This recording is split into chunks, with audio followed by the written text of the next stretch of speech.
All right, today we're going to look at a totally new way of thinking about digital security. We're talking about a framework that aims to build a literal, unbreachable fortress for our online lives. So let's dive in and see how it's supposed to work. And really, it's a question we have to ask ourselves, right? I mean, we live so much of our lives online now. Are the digital walls we've built, are they really strong enough for what's coming at us? Because, the hard truth is, our old school defenses are really starting to struggle. The bad guys today, they're not just banging on the front door. They're using these super sophisticated tricks to just walk right past the guards. Your traditional firewalls and antivirus software, they're just having a tough time keeping pace. So, how are they pulling this off? Well, they've got a whole bag of tricks. We're talking stuff like IP spoofing to hide where they're coming from, or protocol tunneling, which is super sneaky. It wraps up bad stuff inside what looks like normal, everyday internet traffic. And then you've got polymorphic malware that literally changes its own code so it's impossible to recognize. And the scariest of all, those zero-day attacks, hitting weaknesses nobody even knows exist yet. So, when you're up against an enemy this smart, just building a higher wall isn't going to cut it. Nope. You need a totally new kind of fortress. And that's what this research is all about.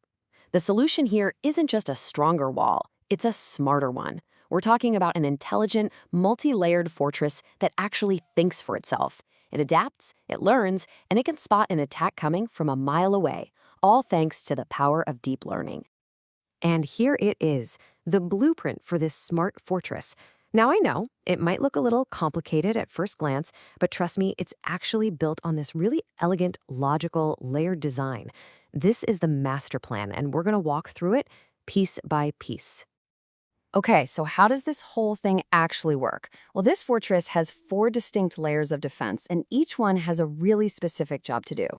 To make it easy, let's stick with that castle idea. First, you've got your moat and the big outer walls. That's the network layer. Then you've got the guards patrolling inside the castle itself. That's your host layer. But you also need spies and scouts out there figuring out what the enemy is up to. That's the honeypot layer. And finally, you need the brains of the operation, the central command center that puts it all together, and that's the correlation engine. All right, let's start at the perimeter with layer 1, the network layer. This is your first line of defense, your moat. It uses some really advanced AI, specifically something called graph neural networks, to scan everything trying to get into your system. And the cool part is, it doesn't just look at things one by one. It looks at how they're all connected, so it can spot these big, coordinated attacks before they even get close to the walls.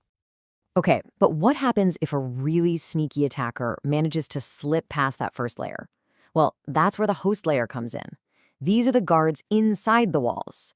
This layer is watching what's happening directly on your computers and servers. It's looking for any weird behavior, strange commands, funky memory usage, basically anything that suggests a bad guy is already inside and trying to mess things up. Now, this next layer, this is where things get really clever. This is the honeypot layer.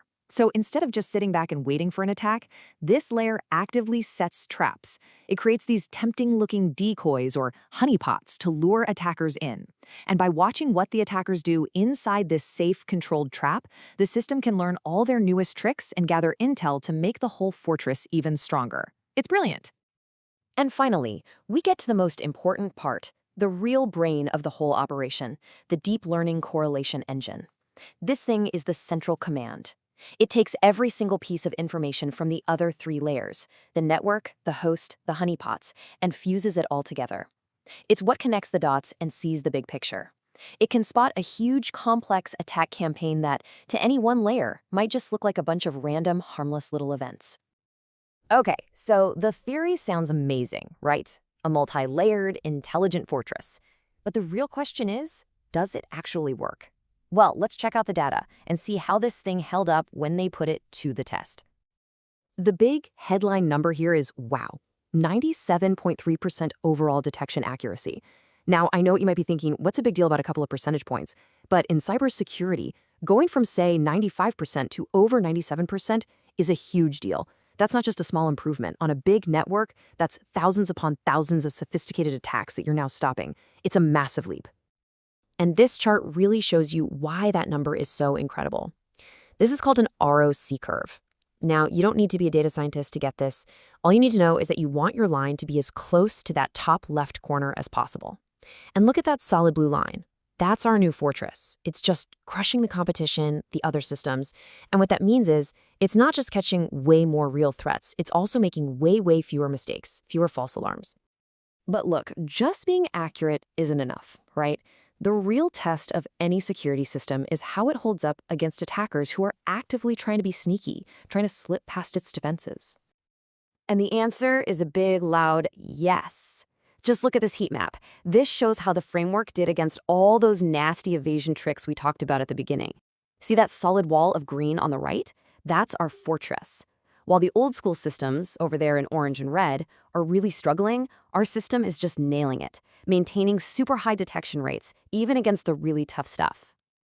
And it doesn't stop there. It passes 2 more huge tests with flying colors. First, take a look at the chart on the left. That's how it performs against zero-day attacks, threats it's never, ever seen before. That blue line stays rock steady and high. It's incredible. Then look at the chart on the right. That shows how it scales. Even as you add more and more computers to the network, the system stays fast and efficient. So it's not just powerful, it's actually practical for the real world. So what's the secret sauce here? Where does all of this incredible performance come from? Well, this chart tells the whole story. The network layer by itself, it's pretty good, over 91%. Then you add the host layer, and you get a nice little bump. But then, look at that final jump. The real magic, the thing that pushes it into the stratosphere, is when you turn on that correlation engine. That's what brings it all together to hit that insane 97.3%. It proves that the whole is so much greater than the sum of its parts. So what does this all mean? What's the bottom line for the future of cyber defense? Okay, here's the big takeaway. What we've looked at today isn't just another small security update. It's a fundamental shift in how we think about defense. We're moving away from these old, static walls that just wait to get hit, and we're moving towards a living, breathing system that's resilient, that adapts, and that sees the whole battlefield at once. And hey, don't just take my word for it. The researchers who built this thing say it themselves. They call it a significant advancement toward the future of cybersecurity. This really is a new gold standard for what a next-gen defense system can do. Which kind of leaves us with one last big question to think about. You know, in this never-ending arms race between the attackers and the defenders, where everyone is always trying to out-innovate the other, could a system like this be the thing that finally lets the good guys get ahead for good?